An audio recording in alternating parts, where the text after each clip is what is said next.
हमारी टीम के पास एक्सपीरियंस भी ज़्यादा है और टीम भी बेटर है, विदाउट एनी डाउट कि Indian team is far better. Virat Kohli team में हैं तो प्लेइंग 11 में भी होंगे? ये ज़रूरी नहीं है कि जो बड़ा नाम है वो ही खेलेगा। आई थिंक जिसकी बड़ी परफॉर्मेंस है उसको आज खिलाना बेहतर समझते हैं। फॉर्म ज़्यादा बड़ी चीज़ है वजह के नाम के। आई थिंक आज ऐसा हो रहा है, देखने को मिलता है। रोहित शर्मा की कप्तानी अभी तक आपको कैसी लगी है इंटरनेशनल मैचेस में? कोई रोहित में कमी नहीं है, आपके पास विराट है जिससे आप ऑलवेज पूछ सकते हो, उसके पास एक्सपीरियंस है इतना। T20 में जो ओपनिंग कराई गई वो भी बहुत सारे लोगों से कराई गई। ऋषभ पंत से भी करा ली, सूर्य कुमार यादव से भी करा ली, रोहित शर्मा तो हैं ही, KL राहुल भी हैं, विराट कोहली खुद कह रहे हैं, पिछली बार उन्होंने कहा था कि वो ओपनिंग करना चाहते हैं। आपके हिसाब से ओपनिंग कॉम्बिनेशन क्या होना चाहिए? है सर, गेस्ट अपीयरेंस आ गई है।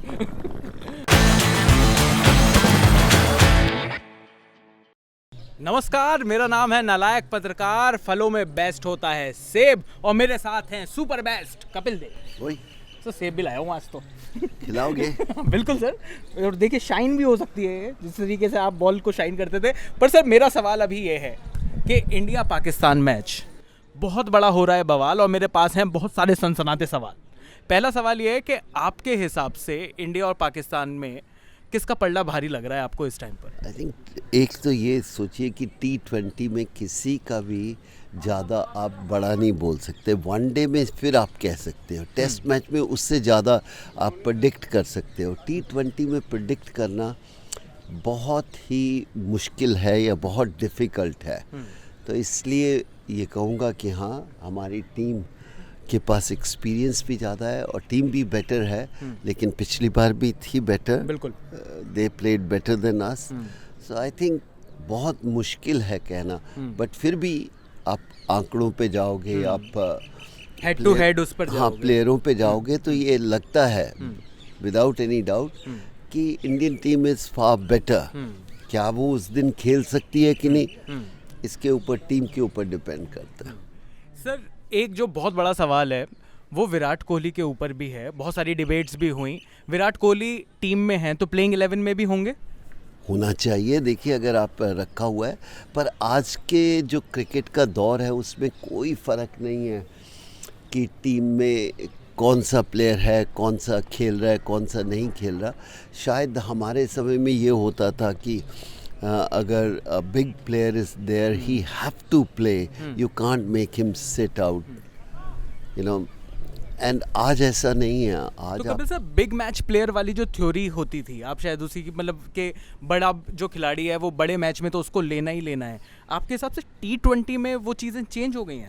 काफ़ी चेंज हो गई है, बहुत डिफरेंस हो गया। It's not the same. ऐसा देखने को मिलता है कि बड़ा प्लेयर भी है तो अगर वो बाहर भी बैठा है, रोहित भी बाहर बैठा है और अश्विन बाहर बैठा है और विराट कोहली बाहर बैठे हैं, तो इनको कोई ऐसा नहीं है। आज आई थिंक माइंडसेट प्लेयरों का चेंज हो गया, दिस इज़ वेरी गुड। कि ये ज़रूरी नहीं है कि जो बड़ा नाम है वो ही खेलेगा। आई थिंक जिसकी बड़ी परफॉर्मेंस है उसको आज खिलाना बेहतर समझते हैं। फॉर्म ज़्यादा बड़ी चीज़ है वजह के नाम के। आई थिंक आज ऐसा हो रहा है, देखने को मिलता है। जी जी सर, एक सवाल और भी है, वो ये है कि इंडिया को ओपनिंग कॉम्बिनेशन क्या करना पड़ेगा? बिकॉज हमने पिछले तो जिस मैच की हमने बात करी T20 वर्ल्ड कप जो पिछले साल था, उससे लेकर अब तक बहुत सारे एक्सपेरिमेंट हुए। रोहित शर्मा खुद भी ये एक्सपेरिमेंट नहीं मैं कहूँगा। एक्सपेरिमेंट वो होता है अगर आपके अच्छे प्लेयर हैं तो वो खेलने चाहिए।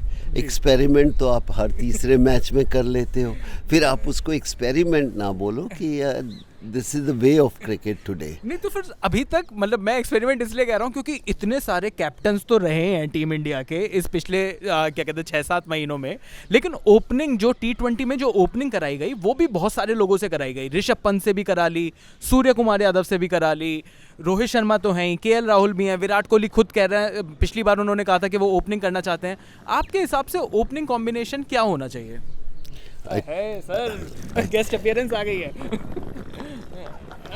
आई थिंक डिफ़िकल्ट टू से कि क्या होना चाहिए। Let team should pick up and आपके पास इतने बड़े बड़े 4-5 प्लेयर हैं जो आपने नाम लिया है, विराट कोहली, रोहित है, केएल राहुल है, सूर्य कुमार आज ओपनिंग कर लेते हैं, आपके पास वो left hander wicket keeper Rishabh Pant है, ईशान किशन है।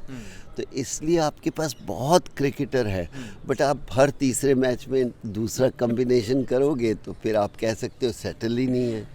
पर कपिल सर, एक बड़ा क्वेश्चन ये भी है कि इंडिया के पास ना जो 15 मेंबर की टीम है वो तो बड़ी अच्छी बन जाती है, पर जब प्लेइंग 11 की बात आती है तो हमारे पास कोई सेटल्ड प्लेइंग 11 नहीं है। अब अगर इतने सारे अच्छे परफॉर्मेंस वाले खिलाड़ी हैं, अब समझ में नहीं आ रहा कि ऋषभ पंत और दिनेश कार्तिक क्या दोनों विकेट कीपर खेल सकते हैं प्लेइंग 11? देखिए, अगर वो एज ए बैट्समैन दोनों में से एक खेल सकता है तो क्यों नहीं। आपके पास कॉम्बिनेशन बनता है कैप्टन के पास और सेलेक्टर्स के पास, तो उसमें कोई प्रॉब्लम नहीं है। यही थोड़ा है कि आज अगर हम दोनों की बात करें तो दोनों ने बल्लेबाजी में इतना बेहतर किया है, और टीम को देखना है कि अगर हम दोनों को खिला सकते हैं कि नहीं, और अगर वो सूट करता है कॉम्बिनेशन में, क्यों नहीं, क्या फ़र्क है। कपिल सर, एक लास्ट क्वेश्चन मेरा ये है कि इंडिया और पाकिस्तान में पाकिस्तान की जो प्लेइंग 11 है वो काफ़ी सेटल्ड है। एक तरीके से देखा जाए तो उनका जो टॉप ऑर्डर है, बाबर आजम, मोहम्मद रिजवान, ये सारे के सारे लोग उनके काफ़ी जो टीम के जो खिलाड़ी हैं 11 के 11 वो काफ़ी सेटल्ड लगते हैं। इंडिया ने बहुत सारे लोगों ने रेस्ट किया, बहुत सारे लोगों को रेस्ट दिया गया, हमें तो यही नहीं पता चलता कि रेस्ट किया है या दिया है। तो उस हिसाब से क्या आपको लगता है कि ऐसे बड़े टूर्नामेंट में जाने से पहले कि प्लेइंग 11 सेटल्ड होना कितना बड़ा एडवांटेज है? देखिए, अगर सेटल टीम है तो इट्स अ बिग एडवांटेज, पर जब आपके पास पूल इतना बड़ा है, आप उसमें 2 टीमें बना सकते हैं, तो कोई ऐसा नहीं है। ये प्रॉब्लम तो नहीं है? आई थिंक अगर ऐसी प्रॉब्लम है तो अच्छी प्रॉब्लम है, ये बुरी प्रॉब्लम नहीं है।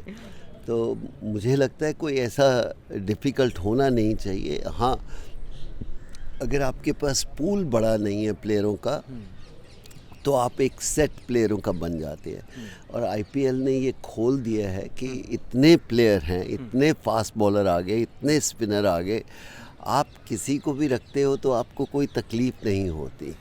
जब परफॉर्मेंस अच्छी नहीं होती तो उंगलियां ज़रूर उठा सकते हैं हम, अदरवाइज़ मुझे नहीं लगता कि ऐसा कुछ रिक्वायरमेंट है उसका। रोहित शर्मा की कप्तानी अभी तक आपको कैसी लगी है इंटरनेशनल मैचेस में? आई थिंक देखिए, एक्सपीरियंस इतना है, 8-10 साल आईपीएल किया है तो कमी नहीं है। बस ये है कि क्या आप मैचेस जिता के ला सकते हो। चाहे वो शिखर धवन को भी कराते हैं तो ठीक लगता है। आप हार्दिक पांड्या से भी करा ली। हाँ, वो भी अच्छे लगते हैं। आई थिंक ये over the period of time लगता है, और कोई रोहित में कमी नहीं है। आपके पास विराट है जिससे आप ऑलवेज पूछ सकते हो, उसके पास एक्सपीरियंस है इतना। End of the day experience बहुत काउंट करता है। हमें लगता होता था कि धोनी का टाइम ख़त्म हो गया, वो एक्सपीरियंस से ही आके मैच जिता देते थे। जी। तो कभी कभी एक्सपीरियंस प्लेयर का होना टीम में बहुत ज़रूरी होता है। पाजी, बस जाते जाते एक नालायक सवाल पूछ लूँ, क्या विराट कोहली के लिए ये लास्ट ऑडिशन है वर्ल्ड कप से पहले? मुझे नहीं ऐसा लगता। ऐसा हमें क्वेश्चन करना ही नहीं चाहिए, क्योंकि ऐसे प्लेयर के लिए आप लास्ट एडिशन बोले या लास्ट चांस बोलें तो मुझे नहीं लगता ये सही है। सिर्फ इतना ही है कि he should keep on playing matches. आप ज़्यादा देर कभी कभी ब्रेक नहीं लेना चाहिए। एंड ये प्रोफेशनल है और इनको वो भी तकलीफ़ नहीं होनी चाहिए मैच खेलने की। तो I personally feel he should play as many as cricket he can play, matches he can play, that's more important। जब रन बनने शुरू होते हैं तो शायद वो थॉट प्रोसेस चेंज होता है।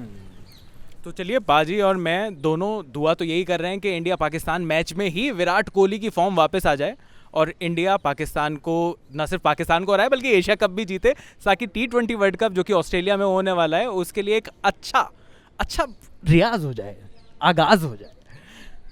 कैमरा पर्सन कैफ के साथ मैं चयन रस्तोगी, अनकट।